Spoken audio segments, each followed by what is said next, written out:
Good evening, everyone, and welcome to Brooklyn College. First, hi, Mom and Dad. Okay. My name is Luis Lucero Dacuri, and I'm honored to stand here before you, not only as a graduate student in school counseling, but also as someone whose life has been profoundly shaped by the transformative power of education.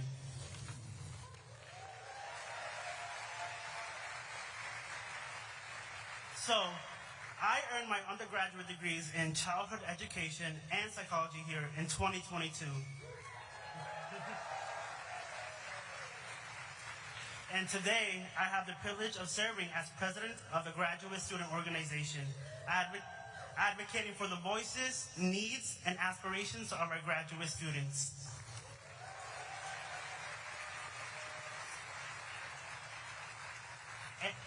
And I've been here for 8 years, so Brooklyn College is more than a school. It's a community. And on top of that, it's a global community. While I am a proud Brooklyn native, born and raised here, our campus brings together students from 142 nations. 142. Speaking 94 different languages. It is this diversity that makes Brooklyn College truly extraordinary, and I am proud to be part of it. So, speaking of students, my story is also a family story. My sister Joanna, who's right there, she's watching from right there. She also graduated from Brooklyn College in 2021 with a degree in early childhood education. Together, we've come to see ourselves as part of a larger family of educators and learners. A reminder that education doesn't just open doors, it transforms lives, families, and futures. That's why it's so fitting that Bernie Sanders' event is happening here at his own alma mater of Brooklyn College.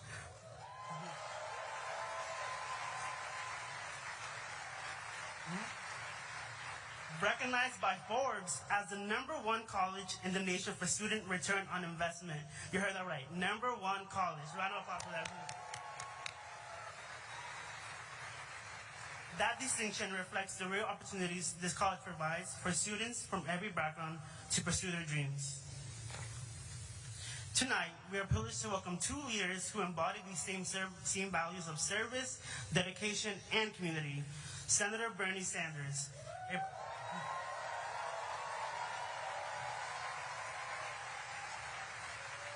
a proud Brooklyn native and former Brooklyn College student, and Assemblymember Zohran Mamdani.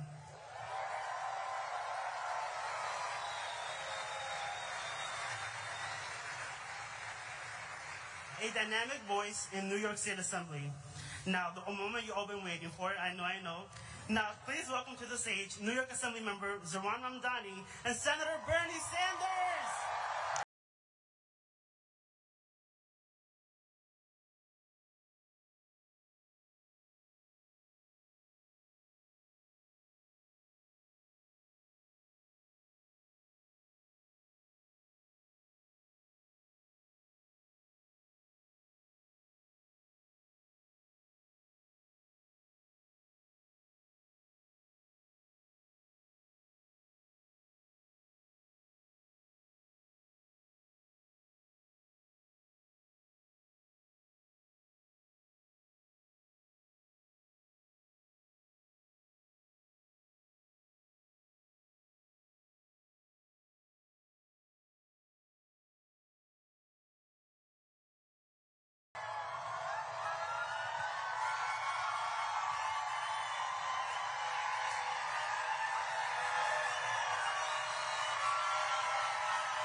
Thank you. Thank you, Brooklyn College.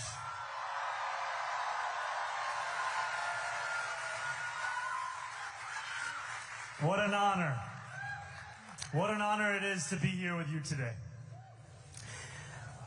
Can we hear a round of applause for Luis?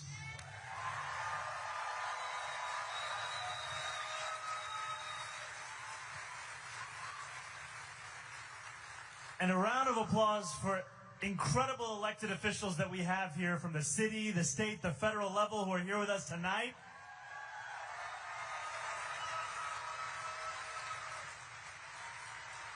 And for Brooklyn College.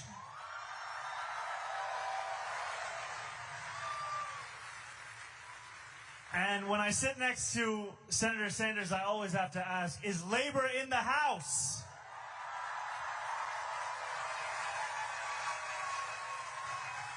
Is PSC CUNY in the house?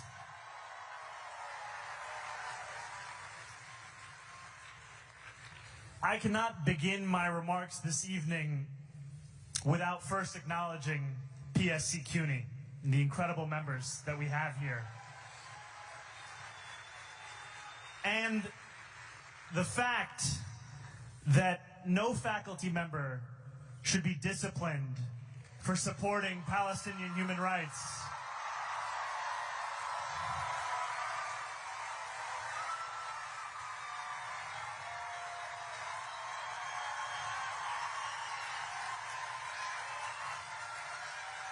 And I want to thank PSC CUNY for standing alongside their rank and file.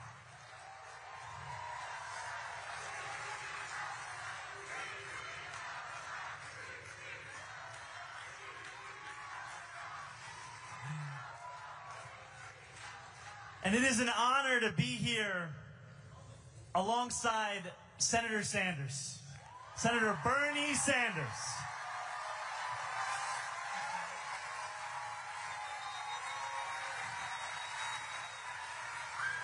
And I just want to share what Bernie has meant to me.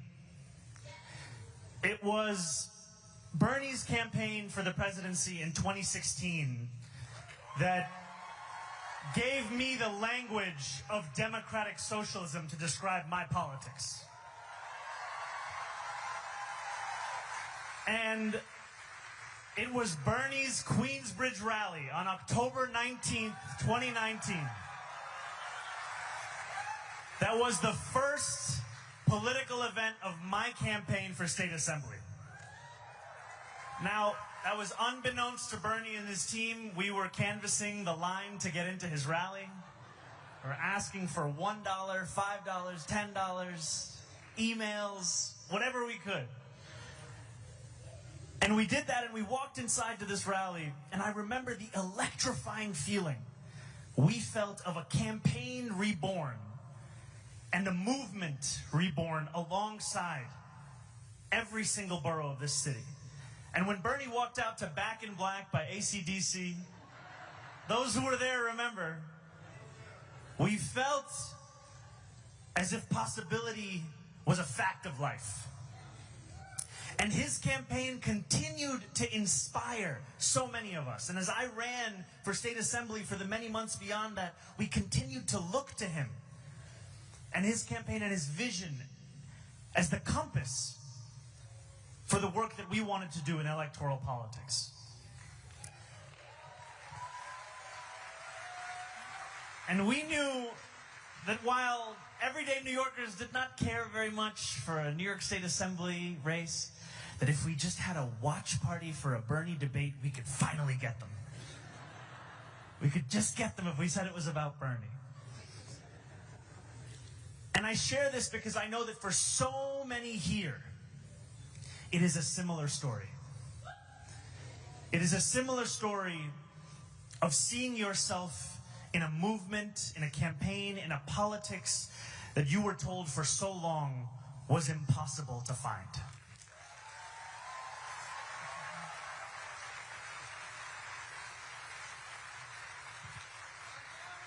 Now, we know, brother, I'm here with another democratic socialist.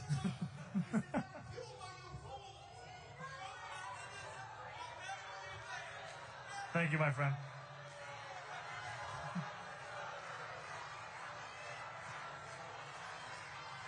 You know that something has changed when it's not enough to call us democratic socialists anymore.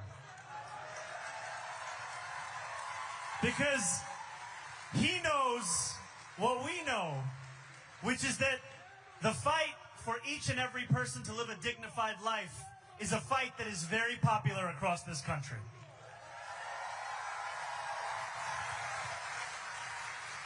Now, many of you here, and myself included, we first knew of Bernie as a senator, as a candidate for president. But before that, Bernie was the mayor of Burlington. A 4-term mayor. And in the same year that Ronald Reagan won, not just the presidency, but the state of Vermont, Bernie was in his 30s, a democratic socialist, running against someone who had been powerful and well-known for years, an opponent who struggled to pronounce his last name. There are some parallels. And Bernie won that race by 10 votes. And then he won again, and he won again, and he won again. And the motto of not just Bernie's campaign, but governance, was Burlington is not for sale. And it is a motto that drove the work that he did when he fought back against corporate greed to transform the Lake Champlain waterfront not simply into testaments to profit, but instead a living, breathing testament to what is possible for investing in working people. When he fought for affordable housing, when he took on a broken property tax system, when he continued to show what it looked like for city government to understand dignity as its responsibility. That is how Bernie fought. And we know that in that motto of Burlington is not for sale, we see echoes in our own struggle today, where we have to say that New York City is not for sale.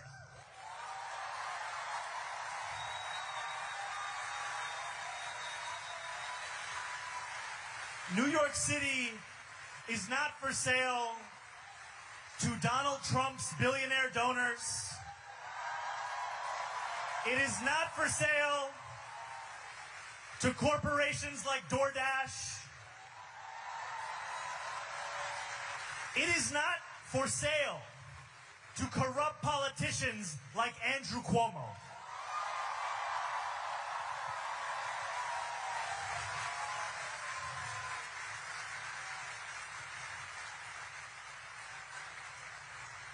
And Bernie has continued to lead in this movement, going from Burlington is not for sale to fighting back against oligarchy coast to coast in this country. And that fight, not just against oligarchy, but for democracy, is a fight that has energized tens of thousands of Americans across this country.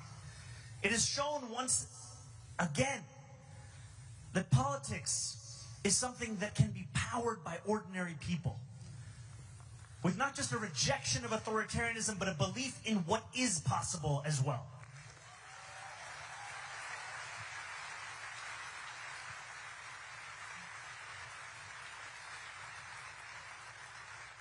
And we know that that oligarchy has an impact right here in New York City. We know it does because when Donald Trump ushered through his so-called Big Beautiful Bill, he did so ushering through the greatest wealth transfer in American politics.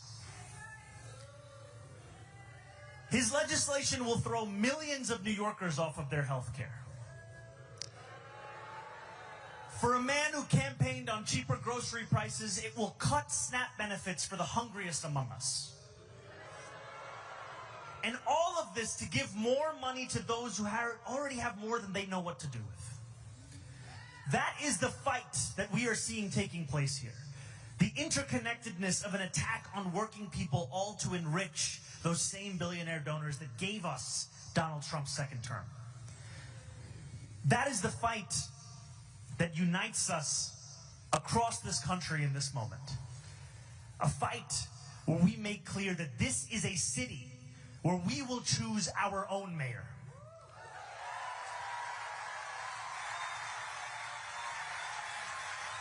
It's not going to be Donald Trump. It's not going to be Bill Ackman. It's not going to be DoorDash. We will choose our mayor.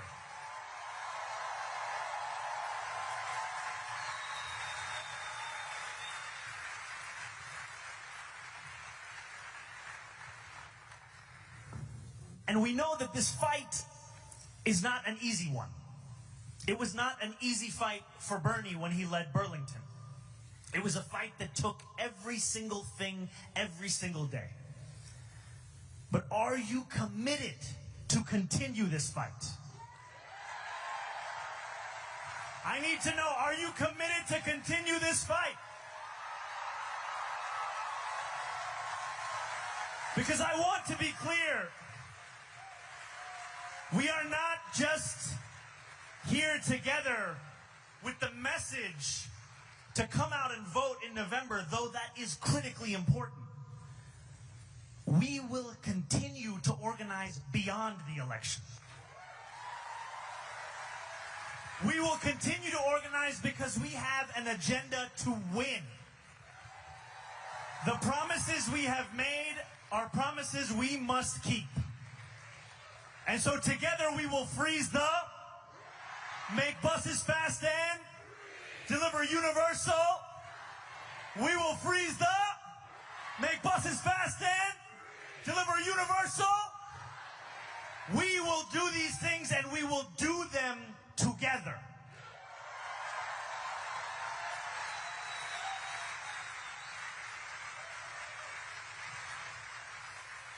If anyone tells you that after you cast your vote, you have done your job, tell them it is just the beginning. It is just the beginning.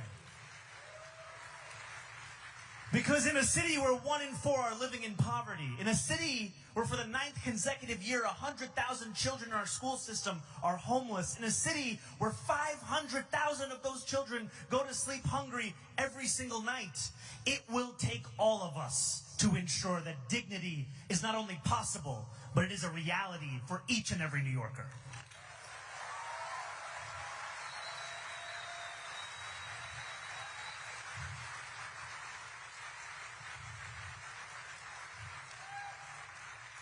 And one of the many things that we love about Bernie is you could go to any year that he has been in politics and you will find him saying the same thing. The same thing.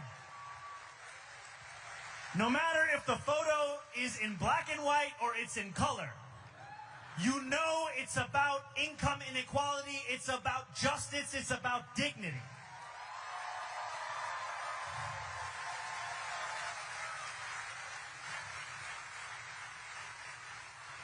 But today, Bernie said something to me that no man is an island.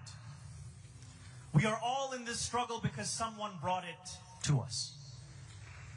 And as we remember that, we must know that now it is also our turn to not only join this struggle, but to lead this struggle. It is a time for all of us to see ourselves as the people who could deliver the world that we deserve. And in this moment, we must make clear, this is an intergenerational struggle. This is a struggle, not just for some, not just for the young, not just for the few, not just for those in the beginning of their lives and their careers. This is a struggle for everyone.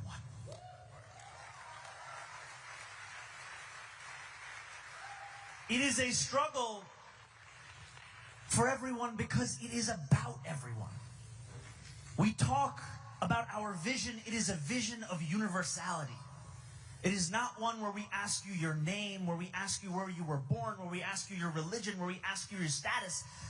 We simply ask you to join us. That is our question.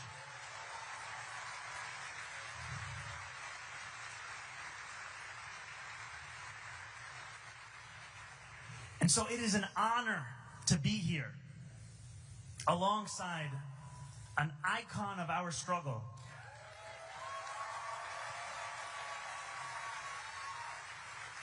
And also, we know that Bernie once famously said, if you want someone to wish you happy birthday, that's not me. But he also said, not me, us. And on Monday, it will be Senator Sanders' birthday, and I ask you to join me. Happy birthday to you. Happy birthday to you. I need your help with my voice. Happy birthday, Bernie Sanders. Happy birthday.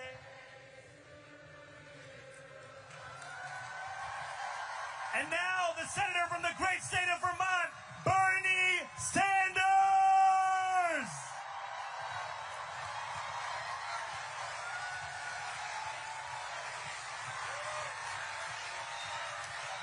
Thank you.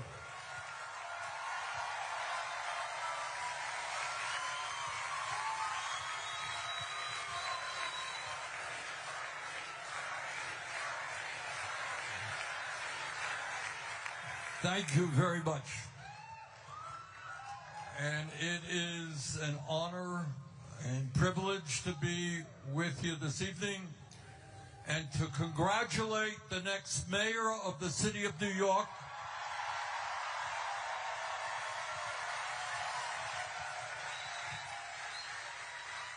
on an extraordinary campaign. This guy started at 2% in the polls, and he blew away the opposition. And what was most extraordinary about his primary campaign and the campaign he is running right now is his campaign is not ugly 30-second TV ads. It is a grassroots movement, which you have been part of. I don't know, Zohran, if it's a world record or not, but having 50,000 volunteers in a mayor's election, pretty good to me.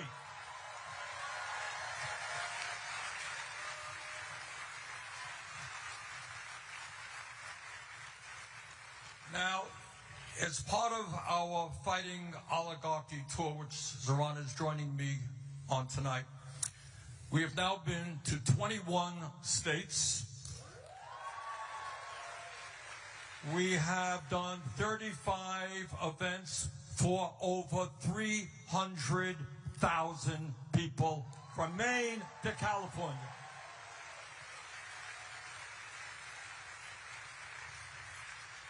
And what I can tell you without any fear of hesitation is the American people in red states and in blue states do not want to live in an oligarchic society. They do not want to live in an authoritarian society. They do not want the White House to be practicing unprecedented kleptocracy. And they sure as hell do not want to see a continuation of the oligarchs' war against the working class of this country.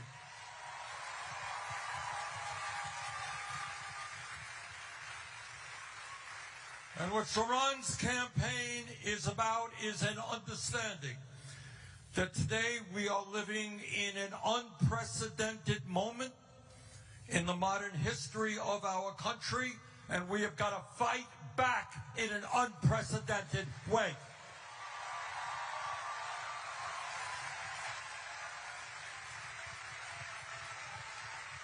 So let me say a few words.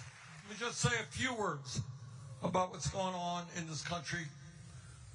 thoughts I think you're not going to see in corporate media, you're not going to hear in the halls of Congress. Today in America, we have more income and wealth inequality than we have ever had in the history of America. Zohran just talked about children in New York City and in Vermont who are hungry, people who are homeless, and yet the wealthiest 1% have never had it so good. If you can believe it, today you have, and it's important that we feel the outrage of children going hungry, people being homeless, 85 million without health care, and you got one guy, Mr. Musk, whose own wealth is more than the bottom 52% of American households. And you may have seen in the papers, they want to give him a little bonus. Another $800–900 billion. We are living in crazy world. Millions of people struggling to put food on the table, and making one guy a trillionaire is insane. Not what this country is supposed to be about, and we are not going to allow that to happen.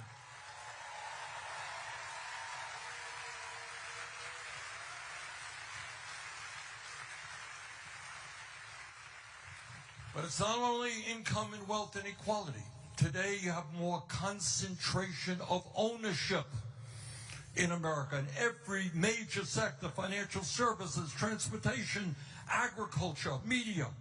You got a handful of giant corporations that determine what is produced, how workers are treated, and what you pay for those products.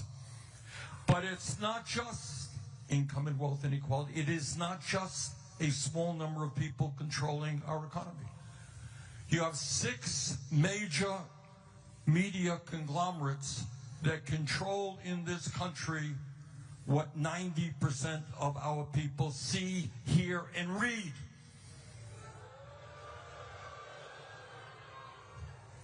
It is not an accident, brothers and sisters, that Mr. Musk owns Twitter.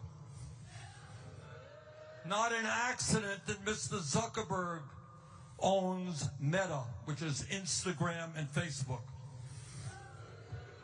Not an accident that Mr. Ellison recently bought Paramount, which owns CBS. Not an accident that Jeff Bezos owns the Washington Post and Twitch. Not an accident that our good friend Rupert Murdoch owns the New York Post, Wall Street Journal, and right-wing publications all over the world. Bottom line, never before in American and, in fact, world history have so few people had so much wealth and economic power. And with this development of AI, which is a whole world unto itself, they're going to have, unless we stop them, more concentration of ownership and more power. But it's not just the economy that these guys control.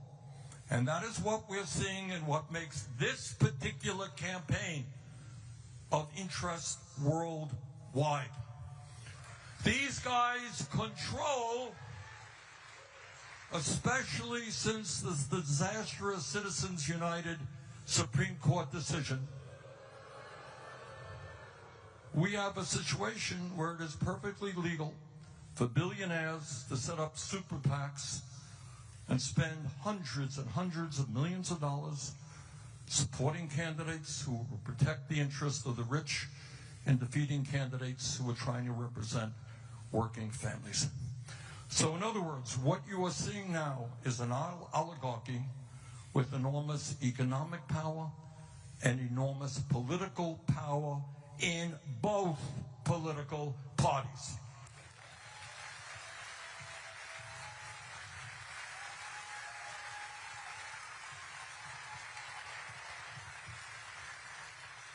And what this campaign is about, and why it is so enormously important, is it a test case?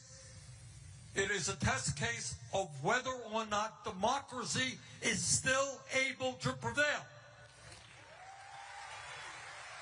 You know, in the old days, I mean, money has always played an enormous role in politics. Nothing new about that. But in the old days, they kind of kept it secret. Right now, you got people like Bill Ackman and others saying openly, front pages of the newspapers, we will spend as much as it takes to defeat this guy. You have the President of the United States working to make it harder for him to get elected. So what are these people, these oligarchs, afraid of? Seems to be a nice guy, dresses very nice, beautiful smile.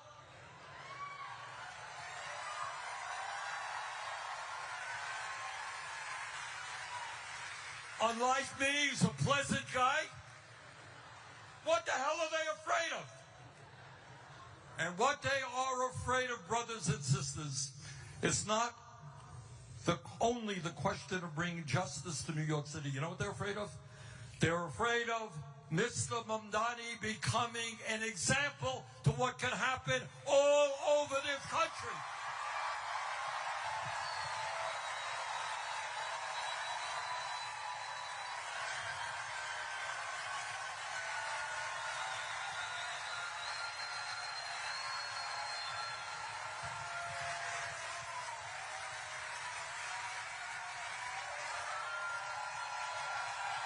That's what this campaign is about.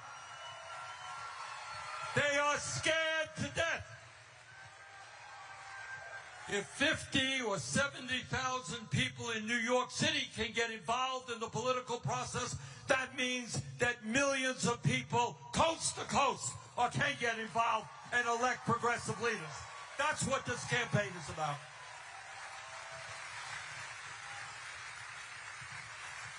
And you know what else they're afraid? They have, because they control media, and political life, and economic life, they control in many ways the culture of America. And this is what the culture today is about. It's about walking the streets of America and finding people sleeping out on the street. It's about seeing 60% of our people living paycheck to paycheck, while the people on top are becoming phenomenally rich. And what the culture says basically is, you are powerless. There is nothing you can do about it, because the oligarchs own it all. They have unbelievable wealth. They have power. They own the media. They own the political system. You are powerless. And what we are here tonight to say is, to hell with you. We're going to take you on. We're going to defeat you.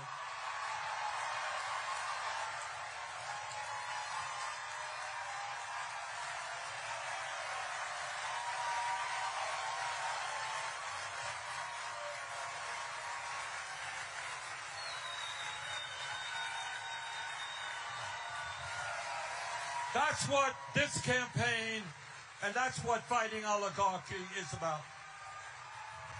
They want to tell you that we cannot change this incredibly unfair and unjust status quo.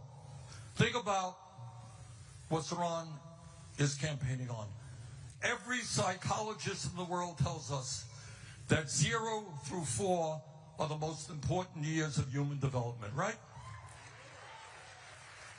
In Washington, I hear all of my colleagues, they love America. Oh my God, got big flags all over the place.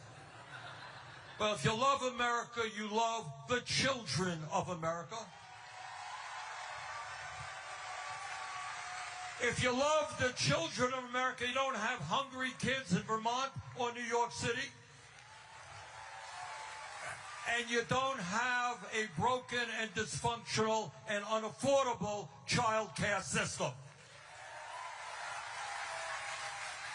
Oh my God, what a radical idea to say that parents and kids should have good quality child care. Oh, how radical you are. Oh, my God. All over this country, in Vermont, in New York City, people cannot afford their housing.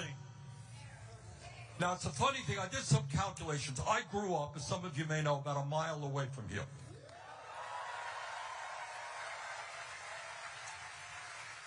And I grew up in a family that did not have a lot of money, and we lived in a rent-controlled apartment.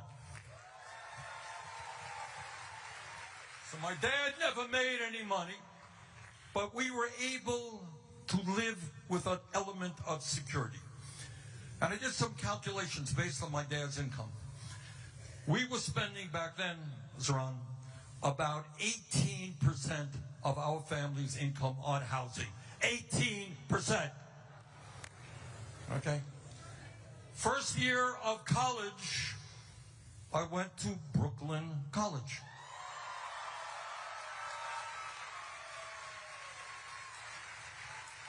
If my memory is correct, and my brother graduated from Brooklyn College before me. And when he graduated, do you know what tuition was in Brooklyn College? It was zero. It was zero in state colleges in Vermont. It was zero at the University of California.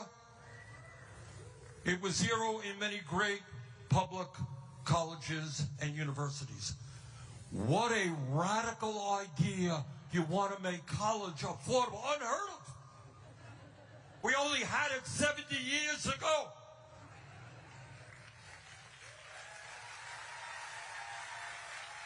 What a radical idea to say that we should stabilize rents so that working class people can live in this city.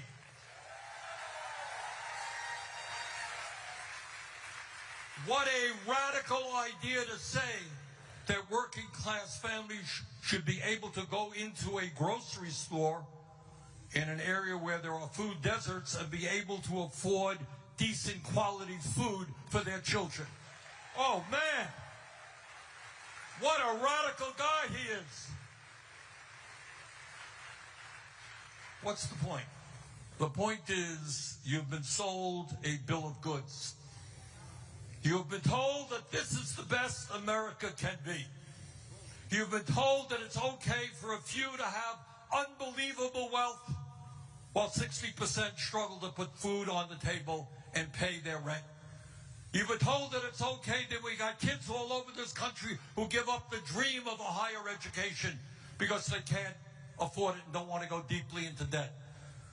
You've been told that it is okay for working class parents to have to spend 30–40% of their limited incomes on child care. That's what you've been told. Well, what Zohran is telling you and what I am telling you tonight, that is a crock of dash.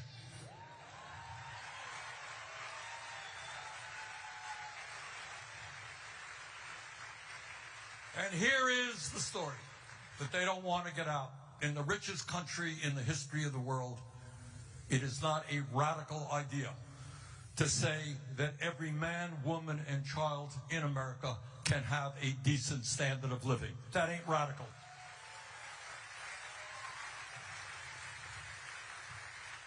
It's not radical to say that we can have a vibrant democracy by getting rid of Citizens United and moving to public funding of elections. It's not radical to say that the billionaire class has got to start paying their fair share of taxes.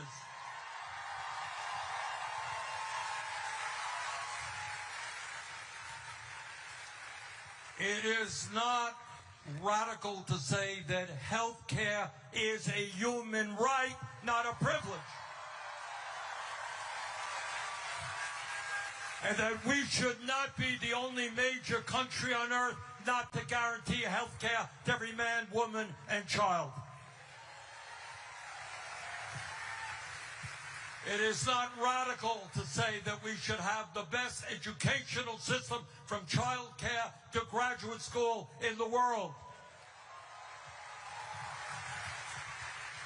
It is not radical to say that we should not have the highest rate of childhood poverty, the highest rate of senior poverty of almost any major country on earth.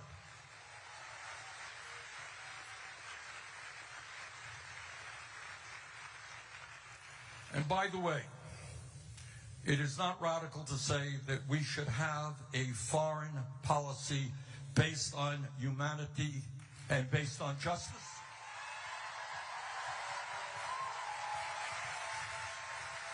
That we should not be spending tens of billions of dollars on the government of Israel that is currently starving children to death. That is not radical.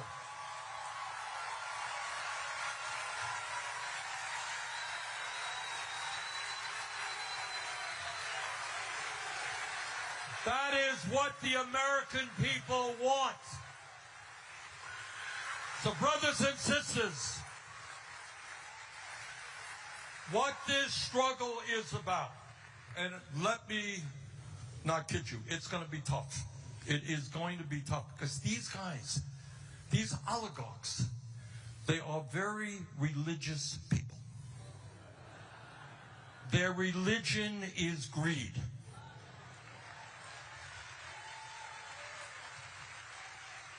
You would think that if you had a couple of $1 billion, it might be enough. Not for them. These are strongly motivated people. They work very hard. They want more and more and more, and they don't care whom they destroy in the process.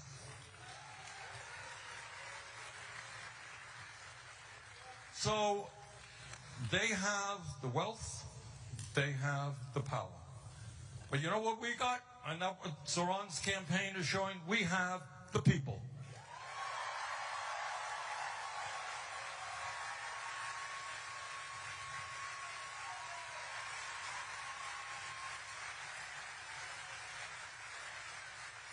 And the whole world, after Zohran is elected, the whole world, all the oligarchs are going to come down hard on him. Believe me, they will. Media will come down hard on him. So he's going to have to figure out a new way to govern. And you are going to be an integral part of that governing.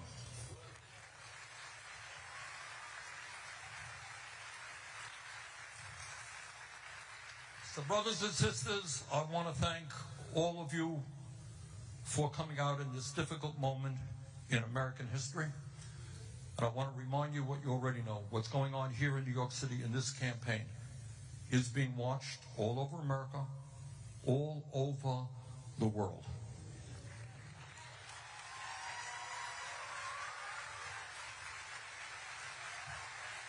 So the struggle we are engaged in is not just for us, it's not just for our kids. It is for the future of this planet. It's for the future of democracy.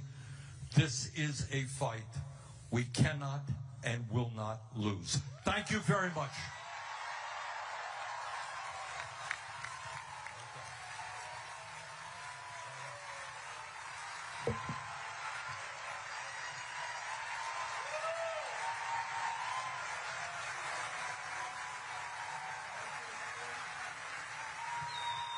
Okay.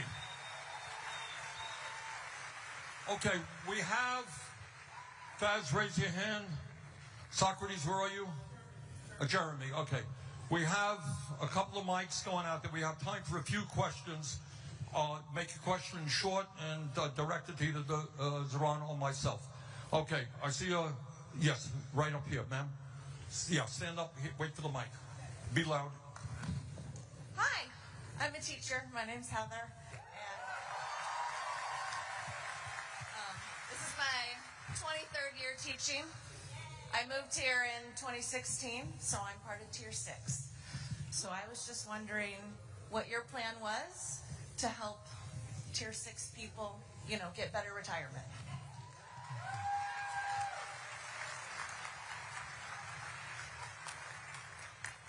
Can you put your hand up if you do not know what Tier 6 is?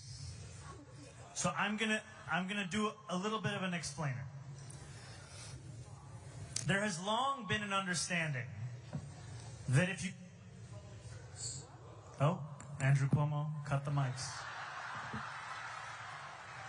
And you'll understand why he cut the mic. There's long been an understanding that if you go into public service, you might not make what you would make in the private sector, but you would at least have a pension that you could count on. Now, Andrew Cuomo, when he was governor of this state, he was the architect of one of the most significant attacks on the public pension system of New York. Created a new tier, Tier 6, that would steal years and hard-earned money out of the pockets and the lives of public sector workers across this state. And he did that because he did not want to tax his own donors. And I'm not just saying this because I'm also a Tier 6 employee. Now, I speak to you as a state assembly member. We have some incredible state assembly members here in the House.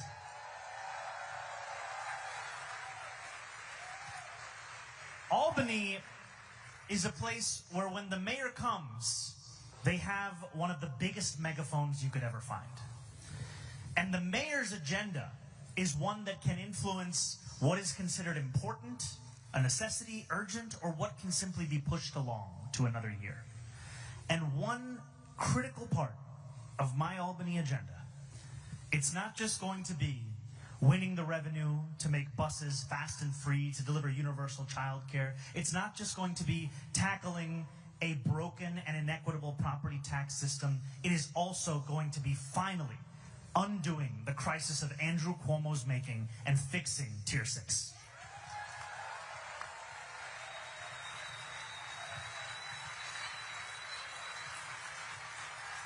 Okay, I see a woman over there in the red. Yep. Hi, Bernie. It's such a pleasure. I'm a new mom. I had a kid. Well, actually, he just turned 1, so I'm not such a new mom. And I'm also a proud member of the Democratic Socialists of America. And I just want to say the incredible joy of having a kid. It really hurts after the child care. You know, it's so expensive to have a child. I pay $2,700 a month. That is over $32,000 a year to be able to work. And I would love for Zohran to give us let us know what it is that he needs from people like me, working parents. How do you need us to show up in order for universal child care to become a reality in New York City? Because I would love to give my kid a sibling. I would love to save for housing. I would love to save for college. But I cannot do that under the current conditions. Thank you so much. You know, Bernie was saying earlier that we have to feel the depth of these statistics that we often grow numb to. We recite them, we read them, we know them, and yet we often do not feel them. How much money did you say you spend a year on childcare? Over $32,000. Over $32,000. That is more money than if Diana sent that same kid 18 years from now to Brooklyn College. That is more money. And that is why, after housing, childcare is the leading cost that is pushing New Yorkers out of this city, pushing them out of this state. Now, there will be many who will say that an agenda that seeks to meet the needs of working people is too ambitious. Those are the same people who told us we could never have universal pre-K in New York City. Now, it is a fact of life. So I say this, that your question is, what can others do to ensure that we win this? Do not stop organizing. You know, Diana said she's a member of NYC DSA.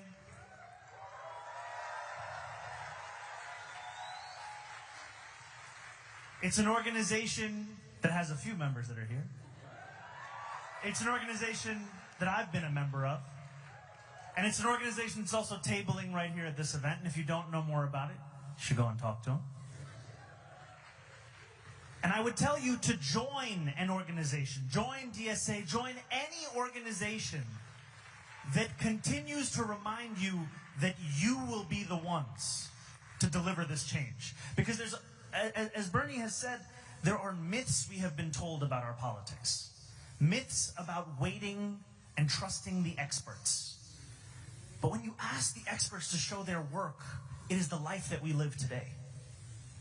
It is time for people to understand that politics is not something that we have, it's something that we do. And for people to understand that all of you in this room, we are all leaders together. And the only way that any one of us has any semblance of power when we are inside a room is if we can point outside the room and say, you don't want to talk to those guys. You don't want to talk to the people across this city and this state who are demanding this. That the demands we bring forth, they are not just our own personal fixations. They are reflections of the needs of working class people who are unwilling to wait any longer.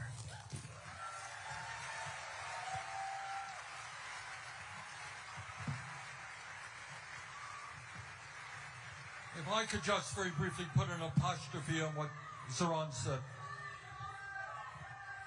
Well,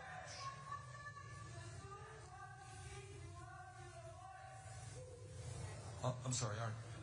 What I just wanted to say in terms of the woman's point, we have got to not only change our national priorities. I'll give you an example. In Congress right now, I will vote against a $150 billion increase in military spending. But can you imagine, at a time we already spend more than the next 10 nations combined, $150 billion for Trump's military, but apparently we don't have enough money to provide quality child care to our children. We must not ever for 1 second accept that. That is insane. All right? Okay. Let's go over here. Gentleman right here. Yeah. Vaz, you gonna?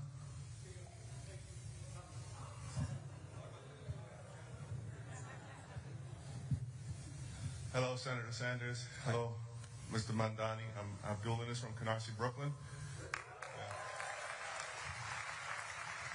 I just look at this campaign and it reminds me a little bit what happened a few years ago in Buffalo. A lady by the name of India Walton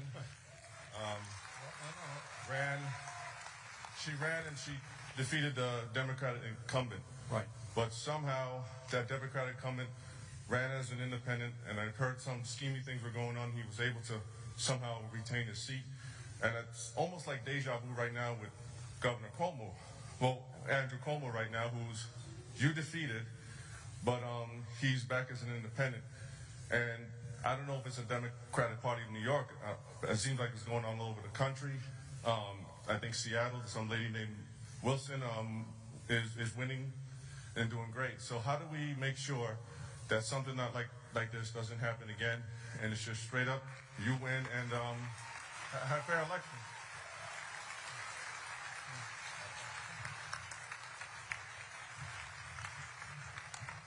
We have to beat Andrew Cuomo one more time. We do. We do. This is a man who does not understand that no means no. This is a man who lost by 13 points to a campaign, our campaign, that got the most votes in New York City primary history. And still thinks that this is his race to win. But I appreciate the question also because it's a reminder to us that this job is not done.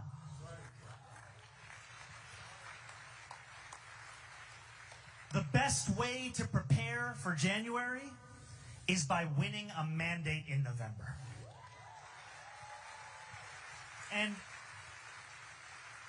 And we will face an incredible amount of money being spent against us. We will face smears and slander. We will face the kind of opposition that we have not yet seen in this city. And yet we know that we have all the same ingredients that defeated those same things in the primary. So, what my ask is to each and every one of you, we do not ask for your money because we are finished fundraising. We ask you for something more valuable. We ask you for your time. Can you put your hand up if you've canvassed for this campaign? This is beautiful. Now, I would ask you to come and canvass again. I would ask those of you that didn't raise your hand to do so, to join us, because it will be people, the likes of which we have not seen. 52,000 volunteers in the primary. We are going to get to 90,000 volunteers in the general.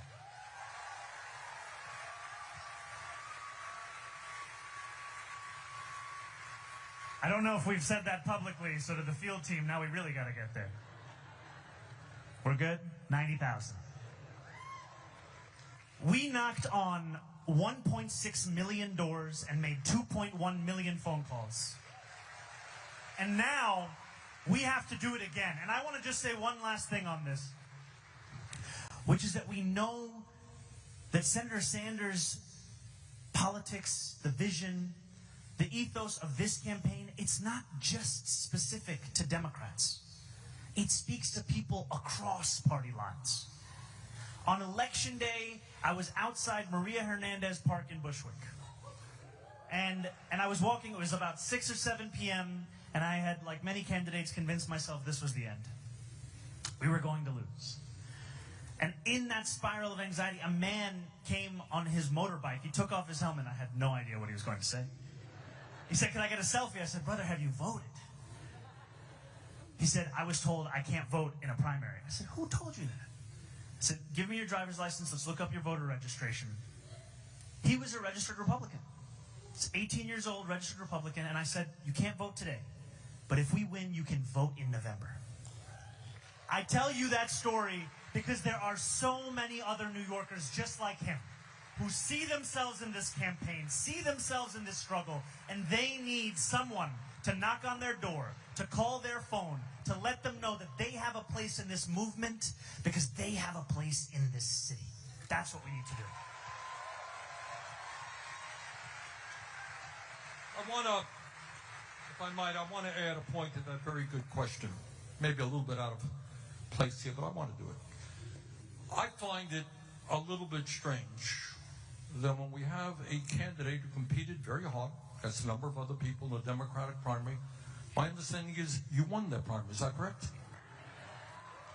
My understanding is you are the Democratic Party candidate for mayor of the city of New York, correct?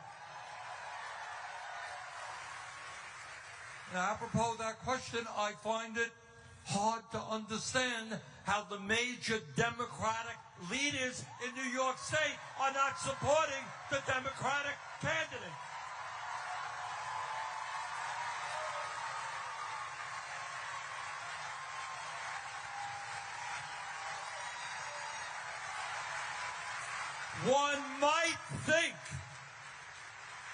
One might think that if a candidate starting at 2% in the polls gets 50,000 volunteers, creates enormous excitement, gets young people involved in the political process, gets non-traditional voters to vote, Democratic leaders will be jumping up and down.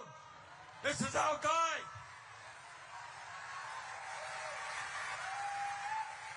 So we got another fight on our hands, and that is the future of the Democratic Party. All right, let's get a question somewhere in the back there. Let me go way on the bleachers. All right. Faz, you want to get back there and select somebody? Whoa. There's a lot of hands going up. Who's the Mercantile student? All right. What? I didn't hear. What are they saying? Jim. Okay. All right, one time. Faz, you got a question back there? Wait, look, there are many people raising their hands. I can't call on everybody at the same time. Senator Sanders, can you hear me? Loud and clear. And Assemblyman Zohran Mamdani, can you hear me?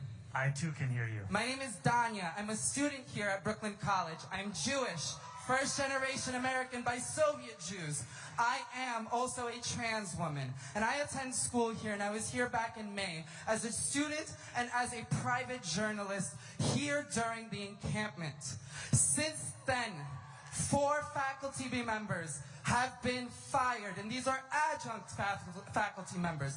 Since those 4 faculty members have been fired, 5 faculty members and 1 staff are now under investigation by the direction of Chancellor Felix Matos and President Michelle Anderson. We, as the students, have been targeted time and time again, not just by the administration, but by the faculty who are against us, and by the public safety who have been pointing me out to each other all night long, because I refuse to let the fact that Mr. Mamdani's team has put us Brooklyn College students in the very back with black wristbands, segregated from everybody else when we should be up front. We are the next generation of revolutionaries. We should be speaking to you. In 2016, I met you, Mr. Sanders, outside James Madison High School, our alma mater. How would you feel if you were a student now being told to sit in the back?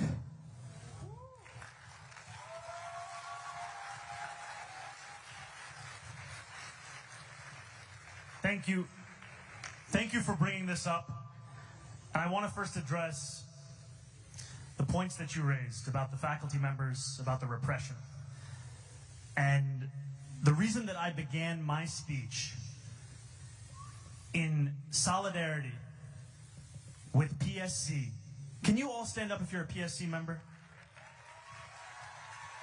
Can you stand up if you're a student of Brooklyn College?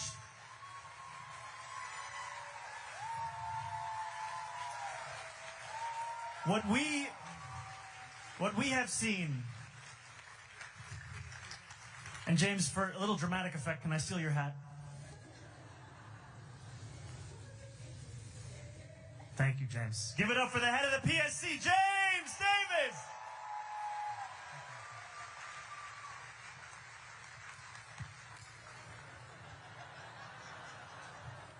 I have a very large hat. I wear this hat, and I say this in this moment, because the point that is being raised is that we are seeing faculty members who are facing not just discipline, but termination for the crime of expressing solidarity with the fight for Palestinian human rights.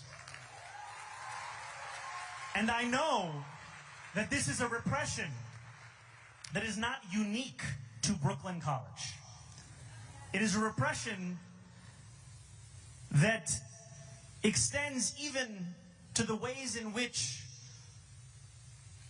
we choose when to send police officers onto college campuses. The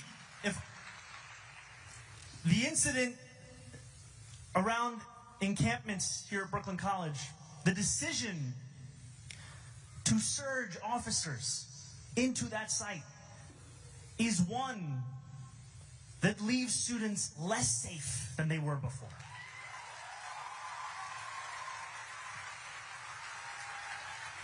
And that is why I have said, as a mayor who will live up to Eric Adams, of all people's, statement in 2021, that New Yorkers need not choose between safety and justice, that I will be committed to delivering actual safety, not to the use of the term as a means of repression.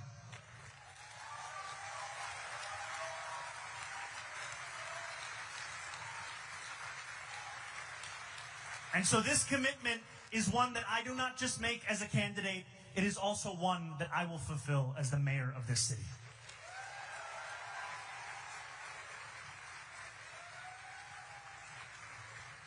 Okay, let's try this section over here. No, woman, Way in the back. Excuse me. Well, no, you cannot. Over there, please. Go. Hi, good afternoon, everyone. Thank you so much. Thank you so much for taking my question. And I'm really worried about everything. My name is Nirvana Garcia, actually, and I'm a psychology student at La Guardia Community College. Woo! So something is really thinking it in my brain since I saw this new administration attacking us, using social media to deny transgender identity. That's not true. They're denying identity. They're using disinformation, misinformation, and they're using their power to deny identities and to erase identities. That's not right. They're using disinformation, misinformation, and they are just basically destroying our culture. Yes. Please, Mr. Sanders, what can we do to fight against disinformation that they are doing? We are taking on a demagogue, and the demagogues do several things. One of the things they do is engage in the big lie. They lie all of the time. They lie all of the time. And they, with their big lie, whether it is in vaccines, whether it's what happened on January of 2021, whether in fact Trump won the election in 2020, they engage in big lies. That's what demagogues do. And we've got to fight them every way that we can. And one of the good things is I am seeing on the internet a lot of young people doing podcasts right now who are talking truth to power.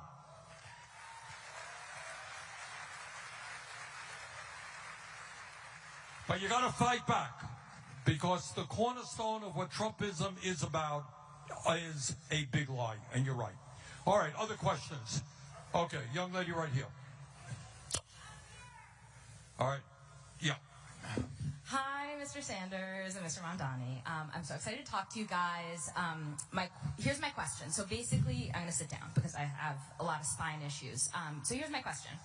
So 2 years ago, I was diagnosed with 5 conditions in my spine that result in sometimes debilitating chronic pain. And I had to quit my full-time job at the time because it was a very physical job.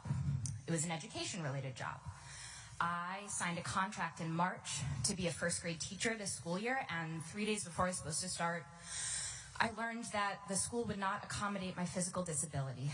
And so now I'm out of work, and I'm also an artist. I'm also a fourth-generation New Yorker. My mom's family has been New Yorkers as long as we've been Americans. Okay, so here's my question. I joined your campaign, Mr. Mamdani, because I love everything you stand for. And so my question is twofold. One, how are you going to fix Accessoride? And what do you say, and what do you, Mr. Mamdani, say, given Cardi B on the stand, what do you say to men who try to make beautiful women from the Bronx be quiet? Don't.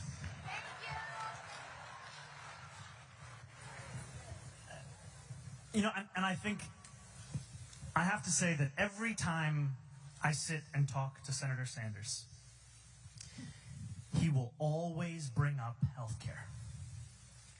He will bring up the importance of it, the necessity of it, and the fact that we need not wait for a federal government to understand our own role in reckoning with this broken system. And I think of Accessoride as one of many examples of city government's own failures. I have been guilty in the beginnings of my politics of thinking that if I were to admit the incompetence, the inefficiencies, the failures of the public sector, I would be inviting critique of the existence of that sector.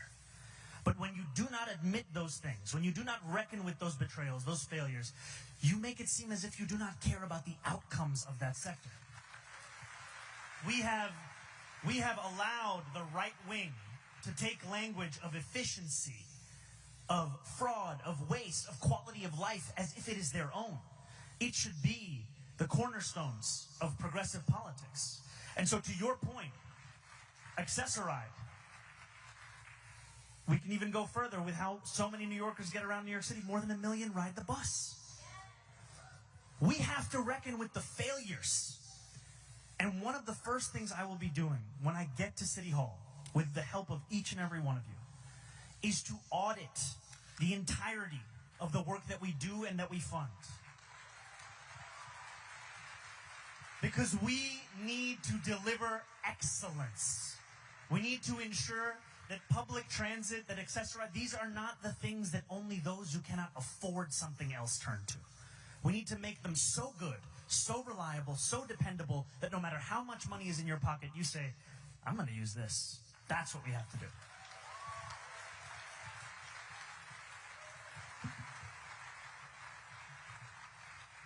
Zohran raises two important issues. Now, there are a lot of people raising their hands, all right? Please don't shout out. We'll do our best here. But just want to comment on one point, and I want everybody to understand this in their souls. You are living in the only major country on earth that does not guarantee health care to every man, woman, and child.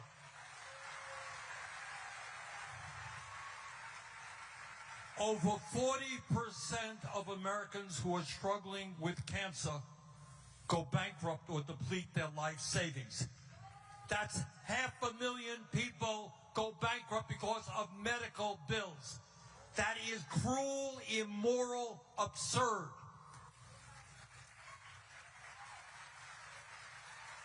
And despite all of that, we're spending, talk about efficiency, we're spending twice as much per capita on health care as the people in any other country.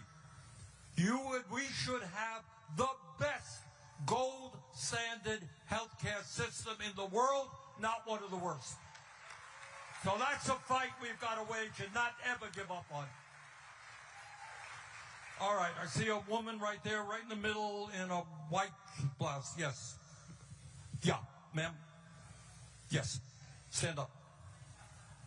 All right. Yes, you stand up, get a mic. Do we got her a mic? Faz, you got a mic? Okay. Oh, this is scary. Hi, Senator Sanders, you're my hero. I canvassed for you, and I would do it again. Thank you. And Mamdani, depending on how you answer this question, me and my children will canvass for you too. So my question is that, you know, I'm so thankful for everything you said. We've called out every issue, every community. You've stood for my family. I'm third generation. My grandma, projects, Brooklyn, my dad. And I feel like you've stood up for our family. I got to go to CUNY and all these things. And as a black woman in New York, I feel privileged because there are we all say we're native New Yorkers, but there are the original native New Yorkers, the Lenape people, who are the original chosen stewards of where we are. I'm part of a CUNY Indigenous Sovereignty Collective. I'm an Indigenous rights activist. And I tell you that they are still here. They are still trying to come home. We talk about the kids here, but what about the kids from here? How are you going to help them get education? How are we going to provide housing for them? You know, they are the first people who suffered from this capitalist core that we're in. Thanks. Remember, I may or may not canvass for you after this. We have to answer every question, like someone may or may not. You know, I think one thing that has frustrated me is the idea that by acknowledging that betrayal, we have then done the work of actually reckoning with it. If the entirety of our commitment to people who are native to this city, to this state, to this country is simply an acknowledgement, that is insufficient.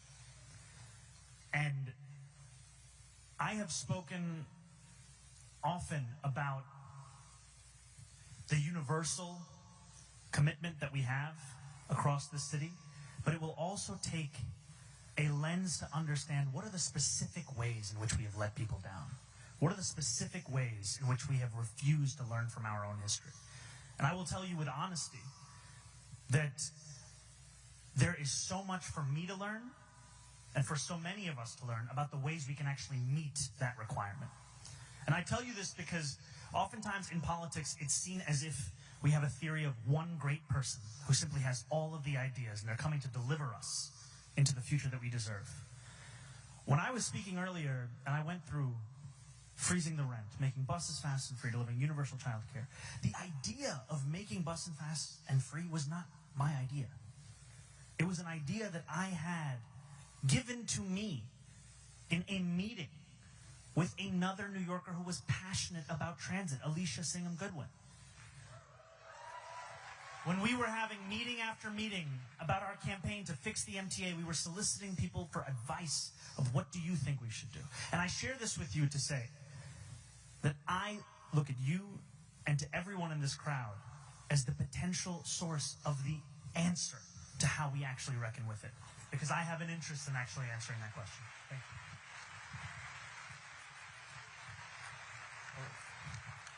All right, let me make an apology here. I've got a plane to catch, so maybe one more question. I see a woman, Faz, right behind you. Yeah. Woman? No, that's one. Yep. All right, both women. All right. 2 questions. Let's go. Start off. Hello. Senator Sanders, Zohran Mamdani. My name is Remy Bahati. I'm a Ugandan-born, Columbia-educated journalist. I have a question, probably you can both answer it. Uganda has been in the news for the wrong reasons, and the reason is because they have accepted to host deportees from the US, and it's setting a precedent for New York immigrants who are every day living in fear of being deported to countries like Uganda, to countries that we have no idea about. Zohran, first I would like you to pronounce yourself on the decision by Uganda, where you're originally from, on taking immigrants from the US. And then 2, what are you going to do to protect immigrant New Yorkers living in fear every single day?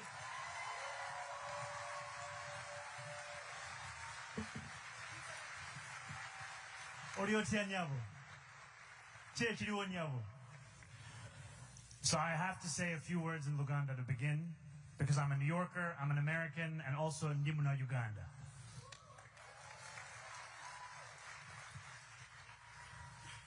I think it is wrong to accept any part in the Trump administration's deportation agenda.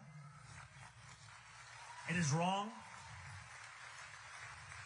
It should be opposed, and we should understand that the greatest responsibility is with this administration here, seeking to tear families apart across this country. We are in a city where 40% of New Yorkers were born outside of this country. I am one of those New Yorkers. And we know that while I am proud to be one of the first immigrant mayors of this city in generations, that representation in and of itself is insufficient. We must be prouder still of the work that we will do. And so one of the key things that we can do here in New York City is to actually start to provide legal representation to New Yorkers in detention proceedings.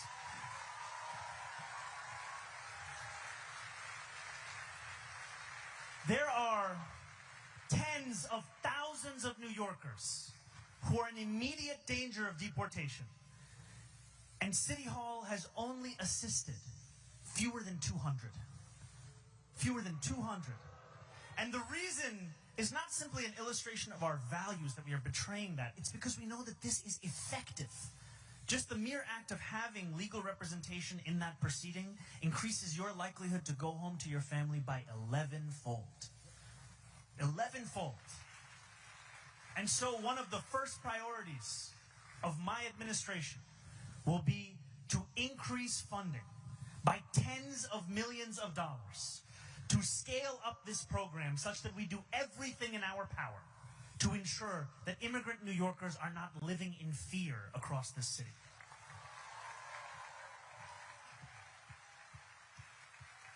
I could keep going, but I know the senators got to go. I just wanted to add to that.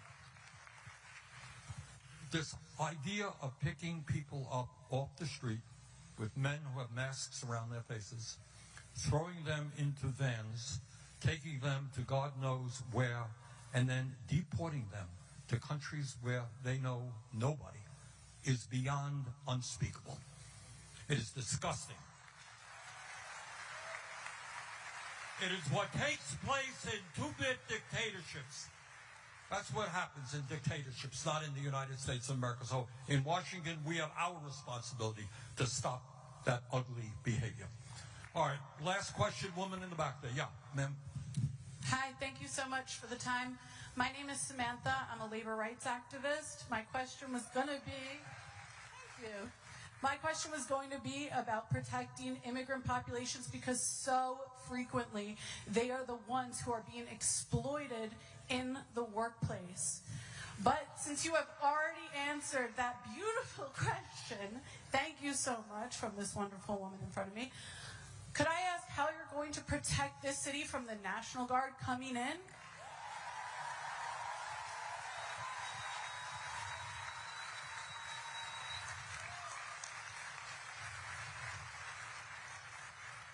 The first thing is we have to prepare for the inevitability of that deployment.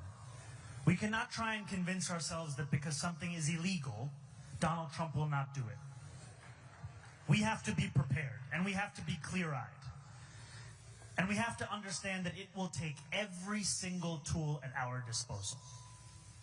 We saw in California the mayor of LA, the attorney general of the state, and the governor work together to fight back against the White House's deployment of the National Guard.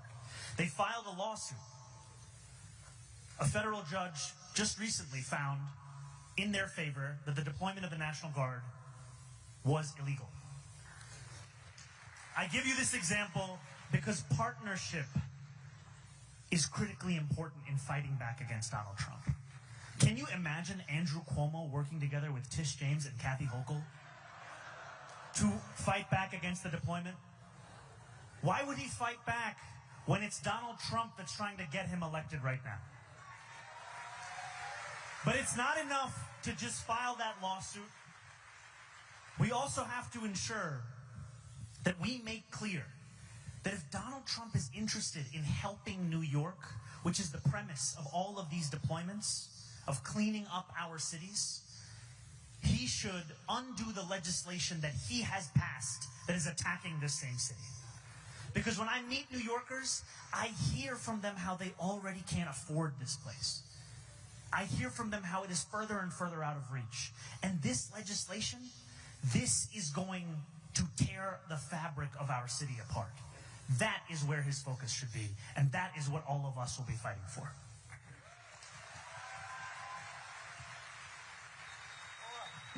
Okay. Well, listen, thank you all very much for coming out. Thank you.